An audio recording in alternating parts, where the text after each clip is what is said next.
5, 4, 3, 2, 1. Boa tarde. Está começando mais um jornal informacional. No programa de hoje iremos falar sobre as características das aves e morfologia. Temos a presença de uma convidada muito especial, a ornitóloga Antoniela Medeiros. Boa tarde.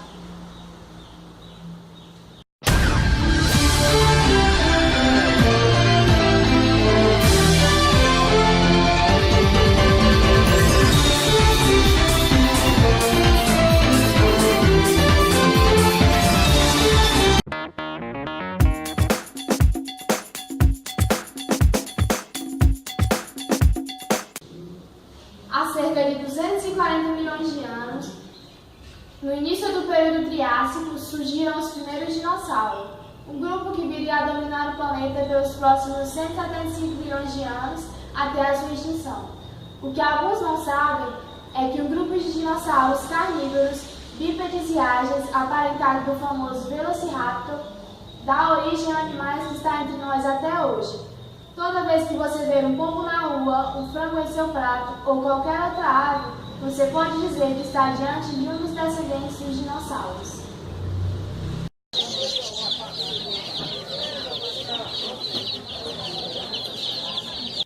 Aqui estão as repórteres que ficaram responsáveis pelo esclarecimento das características e morfologia das aves. Boa tarde. Alana Raquel, você ficou responsável pela reportagem das características das aves. Exatamente. Com essa reportagem, acabei descobrindo várias coisas e ampliando mais o meu conhecimento sobre as aves.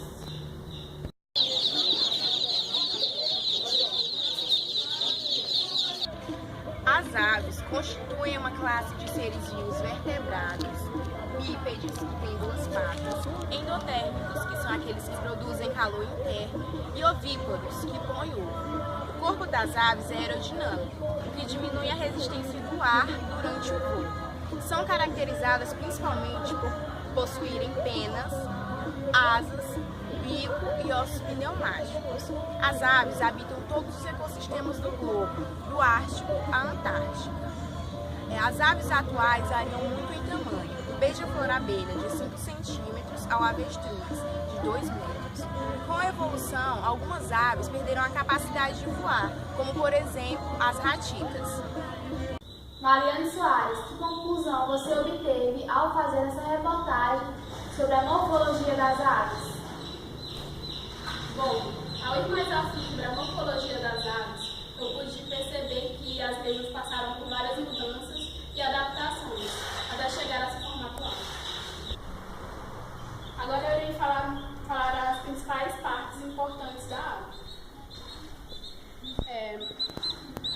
Aqui temos o bico, a coroa, aqui é a cloaca, aqui é o joelho e entre o joelho e os dedos temos o tarso.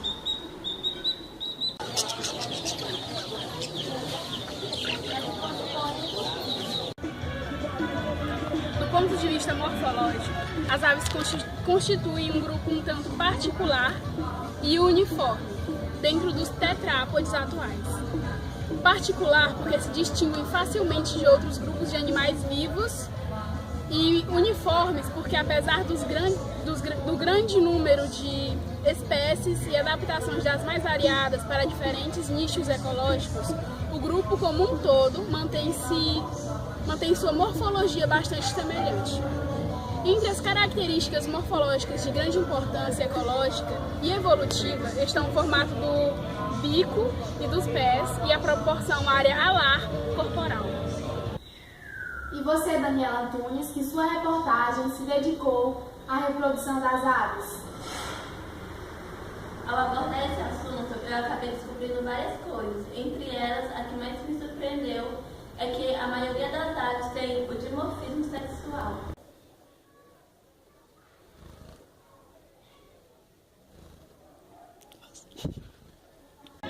As aves são animais dioicos e ovíparos, com desenvolvimento direto. Em todas as espécies, ocorre cópula e fecundação interna, apesar de a maioria delas não possuir órgão copulador.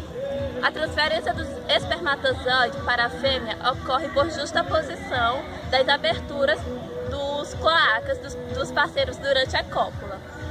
A quase totalidade das aves choca os ovos, mantendo o uso aquecido, condição fundamental para o desenvolvimento do embrião.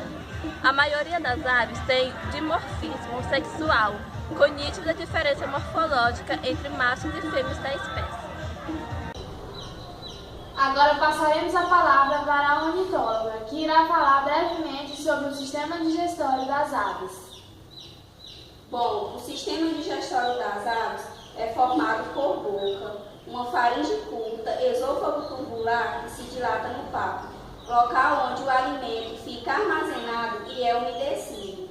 O estômago é dividido em proventrículo, que secreta enzimas, moela, onde o alimento é triturado pelos movimentos dos músculos. O intestino delgado termina no rego. A cloaca é a saída dos aparelhos reprodutor e excretor. E a respeito da respiração? Os pulmões das aves são compostos por finíssimos tubos que estão ligados a estruturas muito importantes, chamadas sacos aéreos, que trabalham para a diminuição da densidade durante o voo. Na base da traqueia há uma estrutura chamada siringe, com músculos vocais responsáveis pelo canto. E a respeito da circulação, é fechada e o coração tem 2 átrios e 2 ventrículos, completamente separados, e não há mistura entre sangue desoxigenado e sangue oxigenado.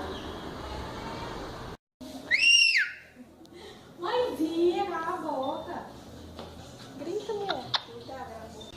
Após todas essas reportagens e as informações passadas aqui pela ornitóloga, podemos concluir que ampliamos o nosso conhecimento sobre as aves, percebendo que as mesmas são diversificadas, que passaram por várias mudanças e podemos compreender sobre o seu sistema digestório, respiração e circulação. Eu quero agradecer aqui a participação das nossas repórteres. O prazer foi nosso. E também agradecer pela participação da ornitóloga. O prazer foi todo meu e obrigado pelo convite. O Jornal Informacional vai ficando por aqui. Tenham todos uma boa tarde e um bom final de semana.